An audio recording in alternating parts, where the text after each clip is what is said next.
Hello student, I am Sonam. Welcome back to my YouTube channel Apna Vidyalaya. आज के इस video में हम आप सभी को बताएंगे क्लास 10 सामाजिक विज्ञान का बिल्कुल वायरल पेपर ऐसा ही आएगा। आप सभी का 3 मार्च सामाजिक विज्ञान का पेपर। अगर आप सभी लोग इस पूरे पेपर की तैयारी कर लेते हो तो आप सभी का इस बार बोर्ड एग्जाम में सामाजिक विज्ञान में 70 नंबर बिल्कुल पक्का है। यहाँ पे हम आप सभी को पूरे के पूरे उत्तर के साथ बताएंगे। सभी प्रकार के जो प्रश्न सभी का हल हम आप सभी को बताएंगे और साथ ही साथ हम आप सभी को मानचित्र किस तरह से आपको भरना है, ठीक है, पूरे के पूरे मानचित्र को भरकर बताएंगे और यहाँ पे हम आपको मानचित्र भरने का ट्रिक भी बताएंगे। तो यहाँ पे अगर आप सभी लोग इस पूरे पेपर की तैयारी कर लेते हो तो आप लोग अपने 3 मार्च को सामाजिक विज्ञान के पेपर में बिल्कुल धुआं कर दोगे। आप लोग बिल्कुल आग लगा दोगे।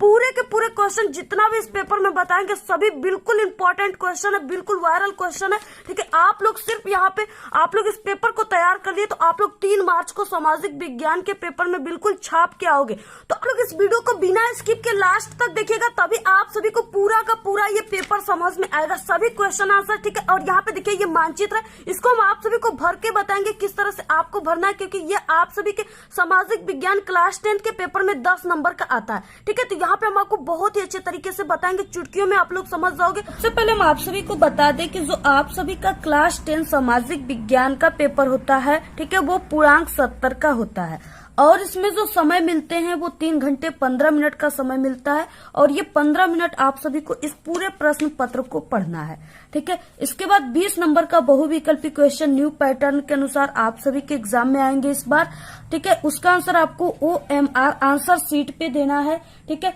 किस तरह से देना है आप सभी को ये भी हम आप सभी को बताएंगे, तो आप लोग, ठीक है। इसके बाद नेक्स्ट है यहाँ पे कि 50 अंकों का वर्णनात्मक प्रश्न आ रहा है, ठीक है। तो 2 वर्णनात्मक प्रश्न है, यानी वर्णनात्मक प्रश्न पहला और वर्णनात्मक प्रश्न सेकंड, ठीक है। और इसके साथ साथ आप सभी के सोशल साइंस में मानचित्र संबंधित कार्य भी आते हैं, ठीक है। मानचित्र संबंधित प्रश्न भी आते हैं 10 नंबर में।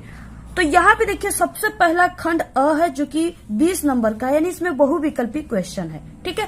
तो यहाँ पे देखिए जिसका आंसर आपको OMR आंसर शीट पे देना है। तो यहाँ सबसे पहला बहुविकल्पी क्वेश्चन है, निम्न में से कौन 1815 की वियना संधि से संबंधित है, ठीक है। तो यहाँ पे हो जाएगा ऑप्शन ब, यानी जो नेपोलियन है ये वियना संधि से संबंधित है 1815 के, ठीक है। इसके बाद नेक्स्ट है दूसरा क्वेश्चन है, सत्ता की साझेदारी के बेल्जियम मॉडल का मुख्य महत्व क्या है, ठीक है। तो यहाँ पे पहला दिया हुआ है कि सभी जाति, ठीक है, समूहों से उनकी आबादी के अनुसार शक्ति साझा की गई, तो ये गलत है, ठीक है। इसके बाद नेक्स्ट है बी कि सभी जाति समूहों से उनकी आबादी के अनुसार शक्ति साझा नहीं की गई, ये भी गलत है।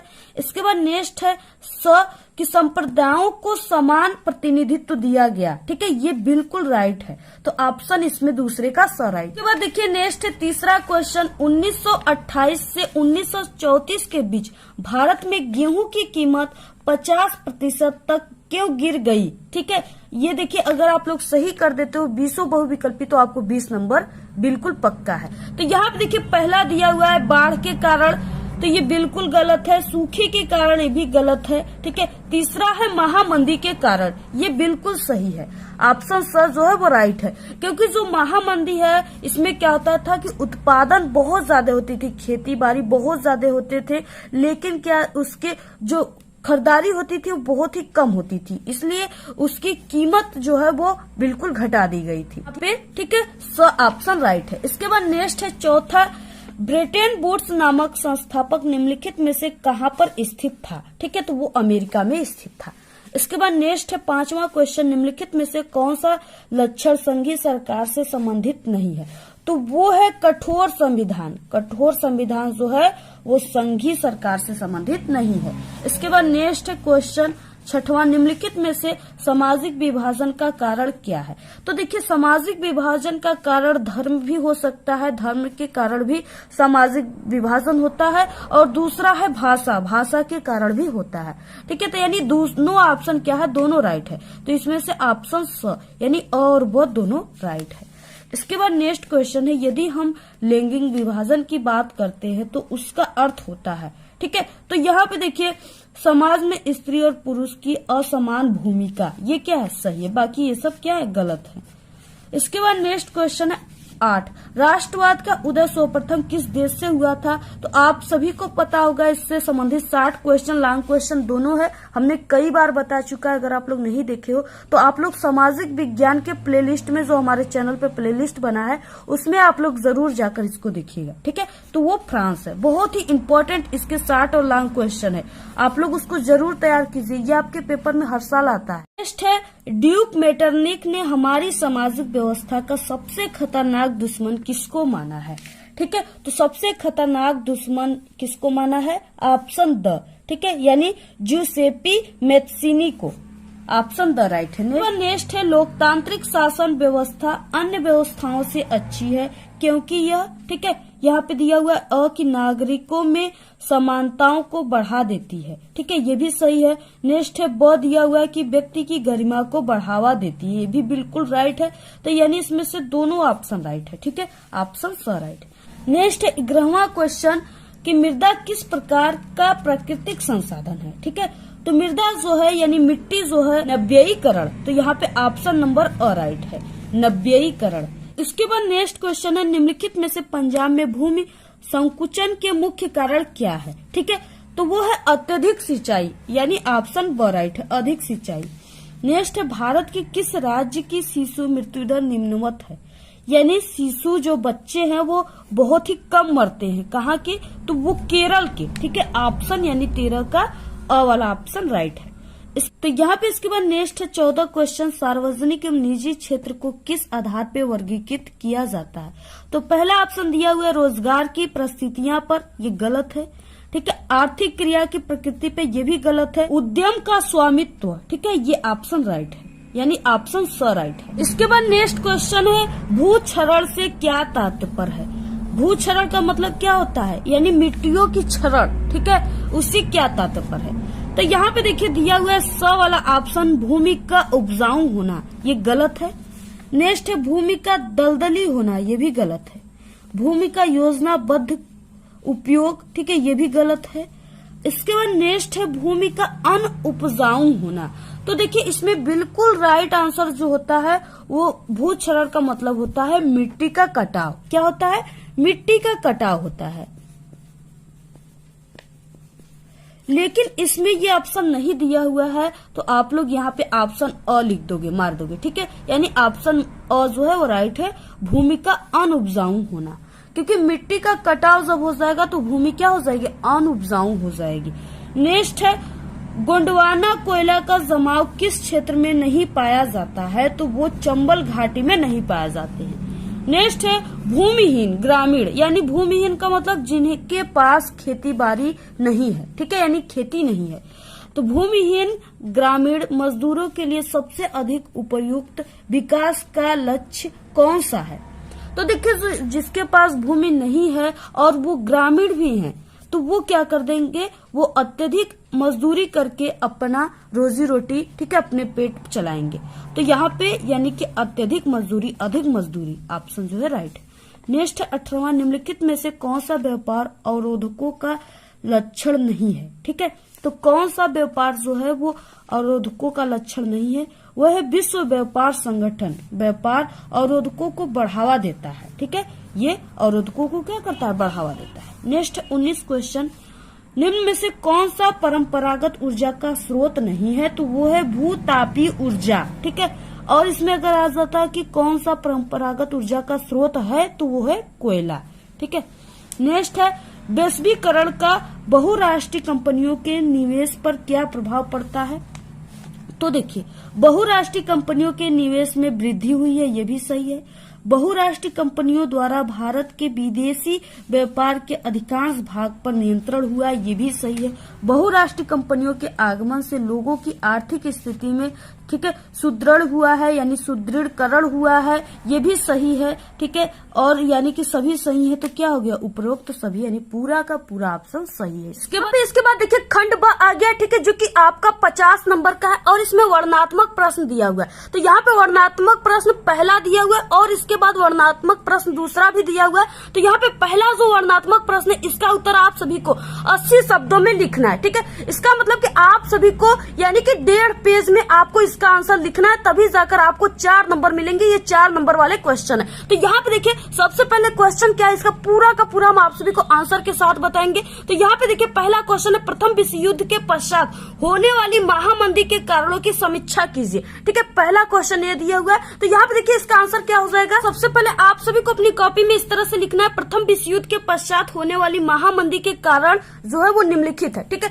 पहला कारण यहाँ पे क्या है कि कृषि उत्पाद की अधिकता की समस्या का बने रहना था। ठीक है, यानी जो कृषि था उसमें काफी ज्यादा उत्पाद होती थी, यानी अत्यधिक जो किसान थे वो खेती करते थे। ठीक है, और उसको खरीदने वाला बहुत कम लोग था और इसलिए उत्पाद जो था वो काफी अधिक था। तो पहला समस्या तो ये। इसके बाद इससे कृषि उत्पादकों का मूल्य जो होता था वो घट जाता था। ठीक है, देखिए क्योंकि उत्पाद अधिक हो रहे हैं, कृषि अत्यधिक हो रहा है। ठीक है, अधिक फसलें उग रहे हैं और उसको खरीदने वाले जो है वो बहुत ही कम है। तो इससे क्या होता है कि वो जो उत्पाद होता है उसके मूल्य जो होता है, उसकी रेट जो होता है वो घटा दिया जाता है। ठीक है, इससे क्या हो गई कि स्थिति बहुत ही खराब हो गई। इसके बाद देखिए दूसरा कारण क्या था। तो यहाँ पे 1920 के दशक के मध्य में बहुत से देशों ने अमेरिकी से जो अमेरिका था उससे कर्ज लेकर अपनी निवेश संबंधित आवश्यकताओं को पूरा किया था। अमेरिकी पूंजियों ने यूरोपीय देशों को ऋण देना भी बंद कर दिया। तो यहाँ पे देखिए अमेरिका था वो क्या कर दिया कि लास्ट में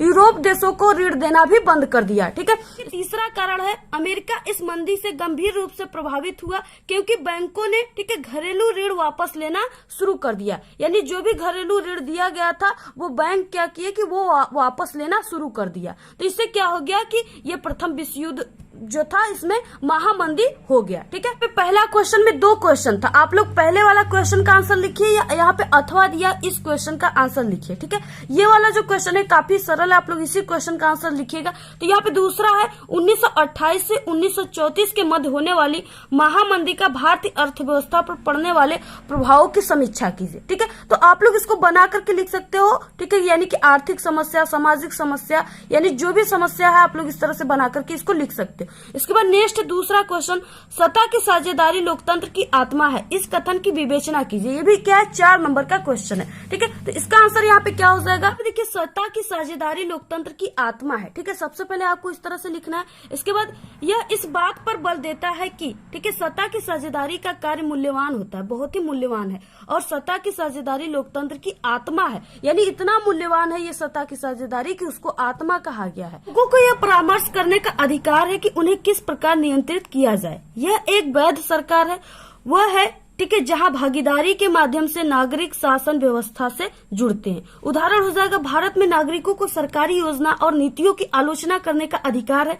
यह लोकतांत्रिक प्रणाली में संभव है। और ठीक है जन दबाव की स्थिति यानी जनता की दबाव की स्थिति सरकार के अपने निर्णय पर पुनः विचार का अवसर उपलब्ध कराती है। तो इस तरह से आप सभी को क्या करना है, इसका आंसर इतना ही लिखना है। यानी ये क्या है, आप सभी को इतना ही लिखना है, 1 से 1.5 पेज में लिखना है। इससे बिल्कुल भी कम लिखोगे तो आपको पूरे के पूरे 4 नंबर नहीं मिलेंगे। इसके बाद देखिए इसी क्वेश्चन में अथवा दिया हुआ है। ठीक है, जाति में राजनीति एवं राजनीति में जाति की भूमिका की विवेचना कीजिए। ठीक है, ये 4 नंबर का क्वेश्चन है। इसके बाद नेक्स्ट तीसरा, आर्थिक विकास के लिए ऊर्जा एक आधारभूत आवश्यकता है। इस कथन के परिप्रेक्ष्य में ऊर्जा संरक्षण हेतु अपनाए जाने वाले उपायों पर अपना मत आपको देना है। ठीक है, बहुत ही इंपॉर्टेंट क्वेश्चन है। आप सभी को सभी क्वेश्चन का आंसर ठीक है हमारे चैनल के प्ले लिस्ट में मिल जाएंगे। और इस वीडियो के बाद 3 घंटे की एक वीडियो आएगी, उसमें पूरे के पूरे जितने भी हम आपको वायरल पेपर बताएंगे, पूरे पेपर की सॉल्यूशन, पूरे सामाजिक विज्ञान की उसमें सॉल्यूशन क्वेश्चन, वायरल क्वेश्चन रहेंगे। ठीक है, तो आप लोग उस वीडियो में जरूर जुड़िएगा और उस वीडियो को जरूर देखिएगा।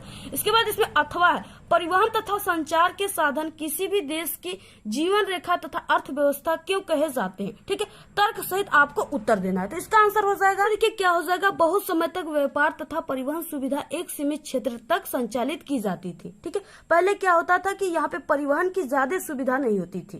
ठीक है, यानी कि अगर किसी को दूसरे गांव जाना है या नानी के यहाँ जाना है, कहीं भी जाना है, तो उसको जाने में यानी उसको पैदल जाना पड़ता था या किसी घोड़े घुड़सवारी का सहारा लेना पड़ता था। ठीक ठीक है, आज ये सुविधा बहुत ही ठीक है आश्चर्यजनक हो गई है और बहुत ही सुविधाजनक हो गई है। तरह से पहले क्या रहता था, अगर किसी को नानी नाना के घर जाना है अपने, ठीक है, तो अगर उसके नानी नाना काफी दूर रह रहे हैं तो उसको जाने में 10 दिन 15 दिन लग जाते थे पैदल जाने में। ठीक है, अब तो क्या है कि अब आप लोग यानी मन में सोचे कि हाँ नानी के घर जाना है और आप लोग तुरंत पहुंच गए, इतना व्यवस्था हो गया है। ठीक है, इतना चेंज हो गया। तो यहाँ पे क्या है कि विज्ञान तथा प्रौद्योगिकी के विकास के साथ परिवहन के क्षेत्र में भी आशातीत वृद्धि हुई है। ठीक है, यानी सोचा भी नहीं जा सकता इतना वृद्धि हुई है इसमें।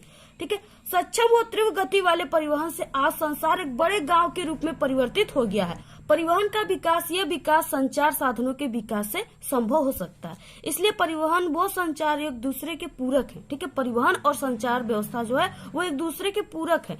आज भारत अपने विशाल आकार के सभी क्षेत्रों में सुचारू रूप से जुड़ा हुआ है। रेल, वायु एवं जल परिवहन, ठीक है, समाचार पत्रों, रेडियो, दूरदर्शन और यहाँ पे सिनेमा तथा इंटरनेट आदि इसके ठीक है सामाजिक आर्थिक विकास में अनेक प्रकार से सहायक है। तो इस तरह से आपको क्या करना है, पूरा इसी तरह से लिखना है जैसे यहाँ पे हम आप सभी को बता रहे हैं। आप लोग का स्क्रीनशॉट ले लीजिए और आप लोग इसको रट लीजिए, बिल्कुल पक्का है आप सभी के बोर्ड एग्जाम में जरूर आए। इसके बाद नेक्स्ट है इसमें चौथा, बहुराष्ट्रीय कंपनियों अपने उत्पाद की उत्पादन लागत कम बनाए रखने के लिए किस प्रकार का प्रबंध करती हैं, विवेचना कीजिए। ये भी 4 नंबर का। इसमें अथवा दिया हुआ अच्छे बाजार के ठीक है लक्षणों की संक्षेप में विवेचना कीजिए। यानी इतना क्वेश्चन दिया हुआ है, आप सभी को इसका 2 पेज में आंसर देना है और ये 4 नंबर का है। उसके बाद देखिए नेक्स्ट है वर्णनात्मक भाग 2। इसका आप सभी को उत्तर 150 शब्दों में देना है।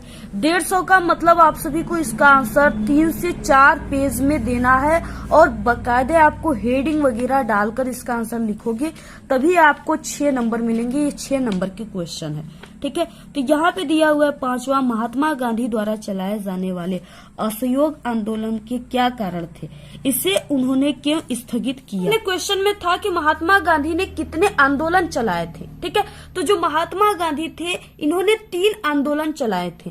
पहला आंदोलन था असहयोग आंदोलन, ठीक है, दूसरा सविनय अवज्ञा आंदोलन और तीसरा था भारत छोड़ो आंदोलन।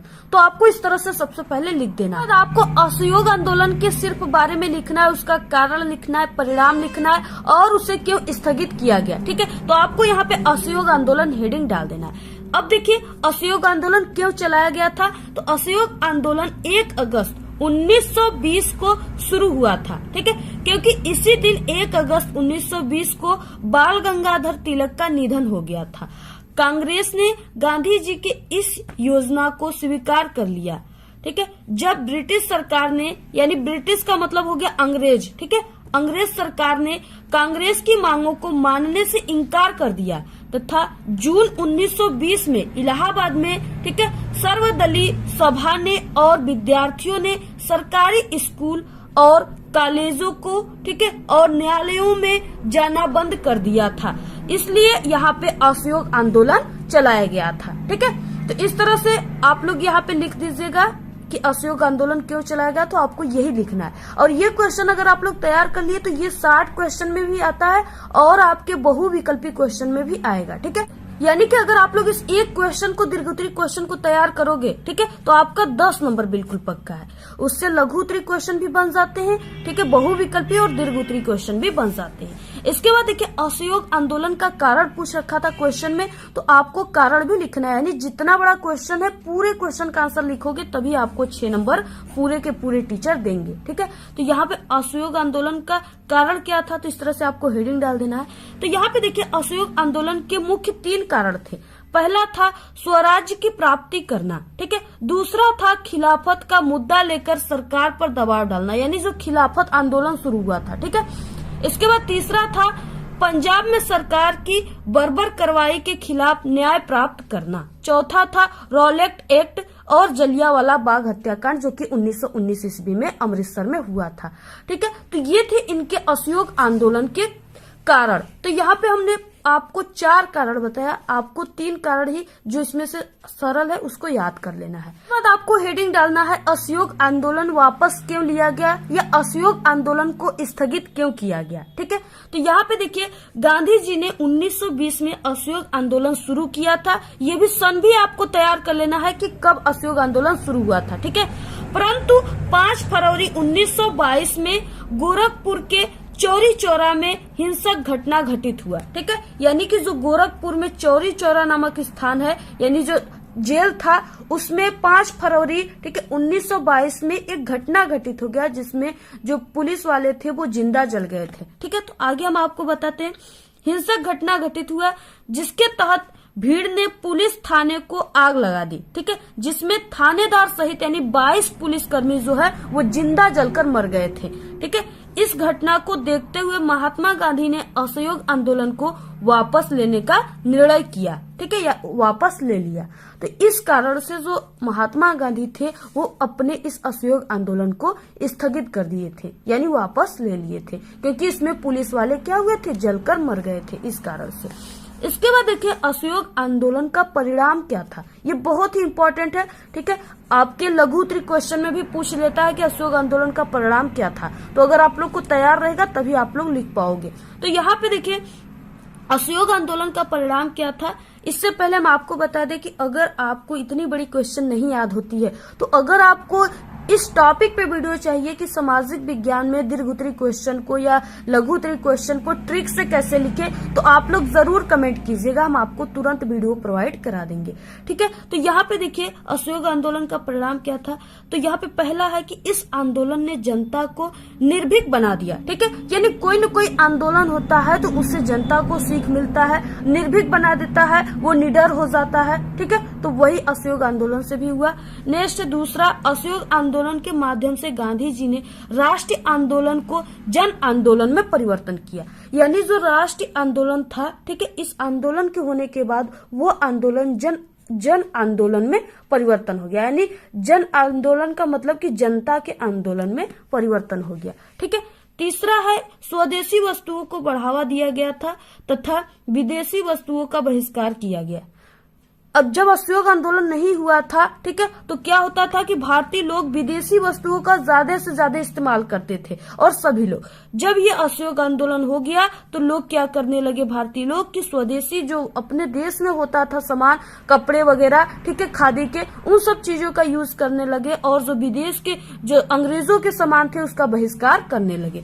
तो ये था इसका 3 परिणाम। आप लोग पूरे के पूरे जितना भी हमने यहाँ पे हेडिंग बताया है सभी को आप लोग तैयार कर लीजिए, और इतना लिखोगे तभी आपको 6 नंबर मिलेंगे। इससे कम लिखेंगे तो आपको पूरे के पूरे 6 नंबर कभी भी नहीं मिलेंगे। नेक्स्ट है अथवा, इसमें दिया हुआ सत्याग्रह का क्या अर्थ है, सत्याग्रह पर महात्मा गांधी का क्या विचार थे, ये भी क्या है 6 नंबर का क्वेश्चन। ठीक है, अगर आप सभी लोगों को सामाजिक विज्ञान में कुछ भी नहीं आ रहा है, कमजोर हो, ठीक है, और कोई क्वेश्चन एग्जाम में आ गया उसको आप लोग नहीं लिख पा रहे हो, तो अगर आपको इससे संबंधित ट्रिक की वीडियो चाहिए तो आप लोग जरूर एक बार कमेंट कीजिएगा सभी लोग, हम आपको तुरंत वीडियो प्रोवाइड करा देंगे। लोकतांत्रिक सुधार का क्या अर्थ है, इसके लिए उठाए जा सकने वाले किन्हीं 4 कदमों का उल्लेख कीजिए, ये भी 6 नंबर का क्वेश्चन है। सभी क्वेश्चन चैनल पे है, ठीक है, आप लोग जरूर देखें। नेक्स्ट है वैध शासन का क्या अर्थ है, लोकतंत्र किस प्रकार उत्तरदायी है, जिम्मेदार एवं वैध सरकार का गठन करता है, ठीक है, ये भी 6 नंबर का है। नेक्स्ट है 7वां, वैश्वीकरण का क्या अर्थ है, वैश्वीकरण का कृषि पर पड़ने वाले प्रभाव का वर्णन कीजिए, ये भी बहुत मोस्ट इम्पोर्टेंट है। अथवा इसमें दिया हुआ है भारत में पाए जाने वाले मोटे अनाजों का उल्लेख करते हुए इन अनाजों की पैदावार के लिए, ठीक है, उपयुक्त भौगोलिक परिस्थितियों का वर्णन करना है। यानी आप सभी को मोटे अनाज में जैसे चना हो गया, ठीक है, गेहूं वगैरह हो गए, ये सब मोटे अनाज होते हैं। तो आपको इसके लिए इसमें किस प्रकार के मिट्टी पाए जाते हैं, कैसा मानसून होना चाहिए, यही सब आपको भौगोलिक परिस्थितियों में लिखना है। ठीक है, इसके बाद नेक्स्ट है 8वां, असंगठित क्षेत्र के श्रमिक सामाजिक भेदभाव के भी शिकार हैं, क्या आप इस कथन से सहमत हैं, कारण सहित उत्तर दीजिए, भी 6 नंबर का है। अथवा है इसमें मानव विकास सूचकांक क्या है, मानव विकास नापने वाले मूलभूत अवयवों का वर्णन कीजिए, ठीक है, ये भी 6 नंबर का क्वेश्चन। नेक्स्ट आ गया मानचित्र संबंधित प्रश्न। यहाँ पे देखिए सबसे पहले आप सभी को इस मानचित्र में क्या करना है, यहाँ पे अपना रोल नंबर लिखना है, यहाँ पे कक्षा लिखना है, क्लास, और यहाँ पे पेपर कोड लिखना है। ठीक है, तो यहाँ पे आप लोग अपने रोल नंबर लिख सकते हो। हमने यहाँ पे कोई भी रोल नंबर जैसे इस तरह से लिख दिया 10 अंकों का। ठीक है। तो इस तरह से आपको 10 अंकों का रोल नंबर लिख देना है। इसके बाद आपको यहाँ पे क्लास लिखना है, क्लास 10। इसके बाद यहाँ पे पेपर कोड, ठीक है। पेपर कोड में क्या लिखोगे आप लोग, यहाँ पे जो पेपर कोड दिया हुआ है यानी 825, ठीक है, BZ। तो इस तरह से आपको इसी कोड को लिखना है। तो यहाँ पे 825, ठीक है, कोष्टक में BZ, इस तरह से आपको लिखना है, ठीक है। तभी आपका बिल्कुल सही सही टीचर के पास ये मानचित्र वाला पेपर जाएगा। और ये जो मानचित्र है ये आप सभी को बोर्ड एग्जाम में मिलेंगे अलग से, ठीक है। तो यहाँ पे अब आपको इसको किस तरह से भरना है, सबसे पहले हम आप सभी को बता दें कि जो आपके क्लास 10 सामाजिक विज्ञान में जो मानचित्र वाले प्रश्न होते हैं वो आपके पेपर में किस तरह से आते हैं, ठीक है। तो यहाँ पे देखिए जो मानचित्र संबंधित प्रश्न है यानी कि ये जो क्वेश्चन है ये 14 क्वेश्चन है, ठीक है।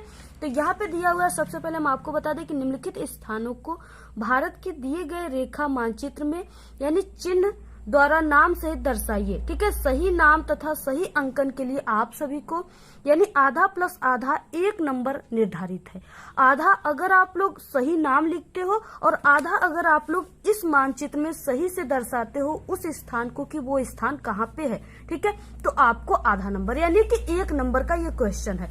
और ये क्वेश्चन यहाँ पे 5 दिया हुआ है, ठीक है, और पर क्वेश्चन के लिए 1 नंबर है यानी 5 नंबर का यहाँ पे है। जो पार्ट है ये इतिहास का है, ठीक है। इसके बाद भी पार्ट दिए हुए 5 नंबर का वो भूगोल और नागरिक शास्त्र से है, तो उसके बाद भी हम आप सभी को बताएंगे। तो ये 10 नंबर का क्वेश्चन आता है, ठीक है। यहाँ पे देखिए मानचित्र का सबसे पहला क्वेश्चन है 14 का पहला कि वो स्थान जहाँ वर्ष 1927 ईस्वी में कांग्रेस ने अपना अधिवेशन किया था, ठीक है। तो इसका आंसर क्या हो जाएगा, यानी कहाँ पे जो कांग्रेस है वो अपना अधिवेशन किया था 1927 ईस्वी में। तो आपको इसका आंसर किस तरह से, सबसे पहले हम आपको बता दें कि कॉपी में लिखना है और उसके बाद हम आप सभी को बताएंगे कि आपको ट्रिक से कैसे इस मानचित्र में भरना है, ठीक है। तो सबसे पहले आप सभी को क्या करना है, यहाँ पे आपको, ठीक है, इस बोर्ड एग्जाम की कॉपी में सबसे ऊपर आपको लिख देना है मानचित्र कार्य, जो कि यहाँ पे लिखा हुआ है, ठीक है, मैप वर्क यानी मानचित्र कार्य। तो यहाँ पे आपको लिख देना है मानचित्र कार्य।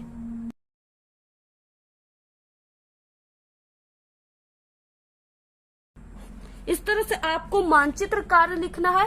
इसके बाद नीचे आपको प्रश्नोत्तर संख्या लिखना है, ठीक है। तो यहाँ पे आप लोग लिख दीजिए प्रश्नोत्तर संख्या। तो यहाँ पे प्रश्नोत्तर संख्या 14 था, तो यहाँ पे आपको 14 लिख देना है इस तरह से। इसके बाद आपको यहाँ पे अंडरलाइन इसके नीचे कर देना है। इतना लिखने के बाद आप सभी को यहाँ पे पहला लिख देना है यानी 14 का पहला। इसके बाद इतना लिखने के बाद, ठीक है, क्वेश्चन क्या था कि वो स्थान जहां वर्ष 1927 ईस्वी में कांग्रेस ने अपना अधिवेशन किया था, ठीक है। तो वो कहाँ किया था, मद्रास, ठीक है। मद्रास कहाँ है, चेन्नई में, यानी मद्रास में किया था। तो इसका आंसर सबसे पहले आपको लिखना है, फिर आपको मानचित्र में भरना है। तो यहाँ पे आपको लिख देना है मद्रास, ठीक है। इस तरह से मद्रास आप सभी को लिख देना है और यहाँ पे आप लोग कोष्टक में चेन्नई लिख सकते हो। तो यहाँ पे मद्रास यानी कि चेन्नई में। अब इसके बाद आप सभी को इसको मानचित्र में किस तरह से भरना है, ठीक है। आपको बिल्कुल भी टेंशन नहीं लेना है, हम आपको सब कुछ बताएंगे, बहुत ही अच्छी ट्रिक से बताएंगे। तो यहाँ पे देखिए ये जो मैप है, ठीक है, मानचित्र है, इसमें मद्रास कहाँ पे स्थित है। तो यहाँ पे देखिए जो मद्रास है वो कहाँ पे स्थित है, वो तमिलनाडु के आसपास ही स्थित है, ठीक है। और तमिलनाडु जो है वो इस मानचित्र में तमिलनाडु सबसे नीचे है, यानी यहाँ पे जो है ये जो भाग है ये तमिलनाडु का भाग है। तो यहाँ पे जो है, ठीक है, यहाँ पे क्या है कि आप सभी का मद्रास है और यहाँ पर ही 1927 ईस्वी में कांग्रेस का अधिवेशन हुआ था। तो यहाँ पे आपको लिख देना है मद्रास, ठीक। आप लोग यहाँ पे चेन्नई भी यहाँ पे नीचे लिख सकते हो और इस मद्रास को आप लोग इस अंदर भी लिख सकते हो यहाँ पे, लेकिन यहाँ पे हमने लिख दिया, ठीक है। इसी तरह आपको भी लिखना, यहाँ पे आपको इस तरह से लिख देना है, ठीक है। यहाँ पे आप लोगों ने कॉपी में सही आंसर भी लिख दिया और यहाँ पे, ठीक है, आप लोगों ने मानचित्र में भी सही से दर्शा दिया।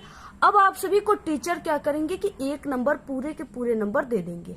नेक्स्ट है 14 का दूसरा वो स्थान जहां महात्मा गांधी ने अपना सविनय अवज्ञा आंदोलन चलाया, ठीक है। तो ये भी 1 नंबर का है। तो महात्मा गांधी ने अपना सविनय अवज्ञा आंदोलन कहाँ पे चलाया था, तो वो अहमदाबाद में यानी कि साबरमती आश्रम में चलाया था। तो आप सभी को इसको क्या करना है, दर्शा देना है।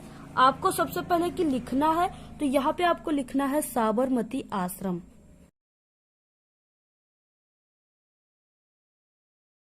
इस तरह से लिखना है। इसके बाद आपको मानचित्र में दर्शाना है। तो देखिए मानचित्र में साबरमती आश्रम यानी साबरमती जो आश्रम है वो अहमदाबाद में है। तो आप सभी को यानी कि ये जो आकार दिख रहा है ये हल्का आप सभी को डायनासोर के मुंह की तरह दिख रहा है, ठीक है। तो इसी डायनासोर के मुंह में ही क्या है, अहमदाबाद है। तो यहाँ पे आप सभी को जैसे कि यहाँ पे जो है, ठीक है, यहाँ पे अहमदाबाद है, तो यहाँ पर ही आप सभी का साबरमती आश्रम है। तो यहाँ पे आपको लिख देना है,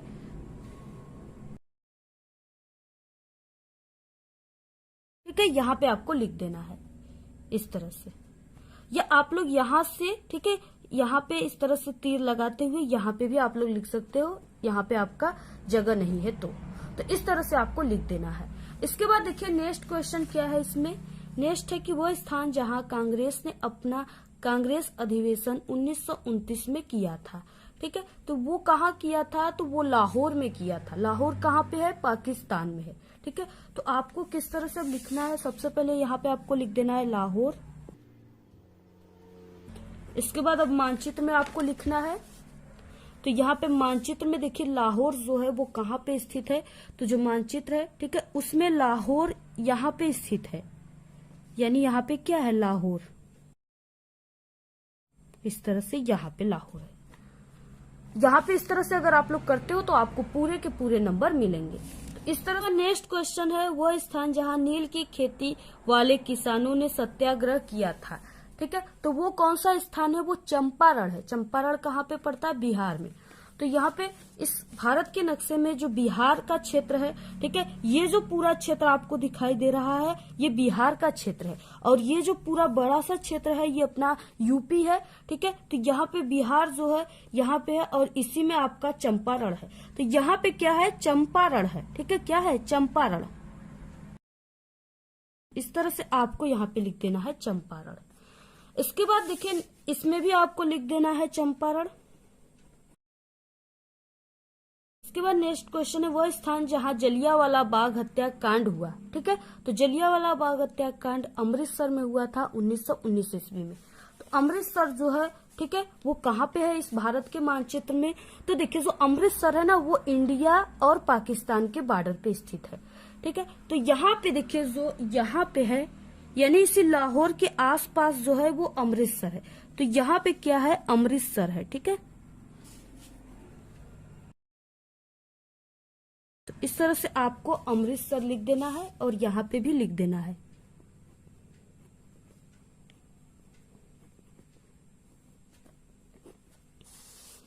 तो यहाँ पे क्या है, अमृतसर। इसी जगह पे जो जलियांवाला बाग हत्याकांड हुआ था वो इसी जगह पे हुआ था। तो यहाँ पे देखिए ये तो था आप सभी को सिर्फ नाम लिखने के लिए, और यहाँ पे इसके बाद आता है क्वेश्चन, आपको चिन्ह द्वारा उसको दर्शाना है। इसके बाद देखिए मानचित्र कार्य वाला, ठीक है, क्वेश्चन आ गया फिर से 28। यहाँ पे देखिए 10 नंबर का आता है, तो हमने 5 नंबर का आपको बता चुके हैं, और 5 नंबर का ये है। तो यहाँ पे पहला क्वेश्चन दिया हुआ है कि टिहरी बांध, आपको यहाँ पे एक चिन्ह दिया हुआ है, ठीक है। इसी चिन्ह द्वारा आपको नाम सहित दर्शाना है। अगर आप लोग बिल्कुल सही दर्शाते हो तो आपका यहाँ पे आधा प्लस आधा 1 नंबर पक्का है। तो यहाँ पे देखिए जो टिहरी बांध है वो कहाँ पे मानचित्र में स्थित है और उसको आपको किस तरह से दर्शाना है। क्वेश्चन में जिस सिंबल से यहाँ पे बोला है, ठीक है, जिस चिन्ह से आपको इसी चिन्ह को बनाना है और वहाँ पे टिहरी बांध लिख देना है। तो यहाँ पे देखिए जो टिहरी बांध है वो मानचित्र में, ठीक है, यहाँ पे है जो टिहरी बांध है वो स्थित है। तो आपको इस तरह से सिंबल बना देना है, जो यहाँ पे सिंबल दिया हुआ है उसी सिंबल को आपको बनाना है। तो यहाँ पे हमने बना दिया, और यहाँ पे आपको लिख देना है टिहरी बांध। नेक्स्ट क्वेश्चन है, अभ्रक उत्पादन का एक क्षेत्र चिन्ह द्वारा नाम सहित दर्शाना है, ठीक है। तो यहाँ पे आपको अभ्रक उत्पादन का जो भी भारत में क्षेत्र है उसको आपको इसी चिन्ह से, यहाँ पे जो त्रिभुज के आकार का चिन्ह दिया है इसी से आपको मानचित्र में दर्शाना है। यहाँ पे जो अभ्रक उत्पादन का क्षेत्र भारत में वो आंध्र प्रदेश है, ठीक है। सबसे ज्यादा अभ्रक उत्पादन करता है आंध्र प्रदेश। तो आपको मानचित्र में आंध्र प्रदेश कहाँ पे है सबसे पहले ये जानना होगा। तो देखिए जो आंध्र प्रदेश है, ठीक है, ये जो भाग है ये तमिलनाडु का है और यहाँ पे मद्रास, चेन्नई, और इसी के बगल में यानी ये जो क्षेत्र है ये पूरा आंध्र प्रदेश का क्षेत्र है। ठीक है, तो आपको यहाँ पे जो सिंबल दिया हुआ है त्रिभुज के आकार का, आपको उस त्रिभुज को इस तरह से बना देना है और यहाँ पे लिख देना है आंध्र प्रदेश से आपको लिख देना है। तो यहाँ पे देखिए आणविक ऊर्जा का एक क्षेत्र, ठीक है, इस चिन्ह द्वारा आपको नाम सहित दर्शाना है। तो यहाँ पे देखिए जो भारत में आणविक ऊर्जा का क्षेत्र है वो राजस्थान है, उत्तर प्रदेश, तमिलनाडु है। तो सबसे जो फेमस है वो तमिलनाडु है और तमिलनाडु ये जो नीचे वाला भाग है मानचित्र का यानी ये जो यहाँ पे हिस्सा है, ठीक है, ये पूरा तमिलनाडु का है और तमिलनाडु इसी जगह है। तो आपको ये चिन्ह द्वारा क्या करना है, पहले आपको ये चिन्ह बना देना है इस तरह से और यहाँ पे लिख देना है आपको तमिलनाडु।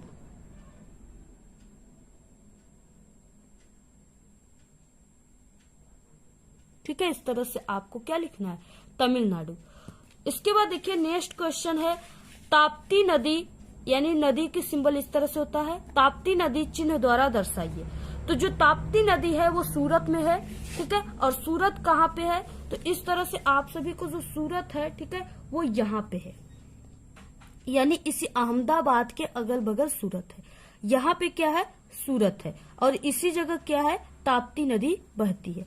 तो आपको यहाँ पे सिंबल बना देना है, जो सिंबल यहाँ पे दिया हुआ है, ठीक है, इस तरह से दिया हुआ है नदी का सिंबल, आपको इस तरह से बना देना है और यहाँ पे लिख देना है ताप्ती नदी, तापी नदी।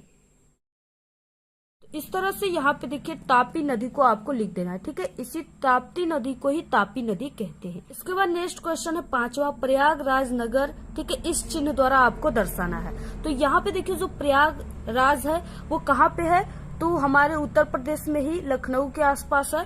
तो यहाँ पे देखिए आपको क्या करना है, जो उत्तर प्रदेश का भाग है ये हमने आप सभी को बताया कि ये जो भाग है, ठीक है, ये उत्तर प्रदेश का भाग है और इसके बगल में बिहार है।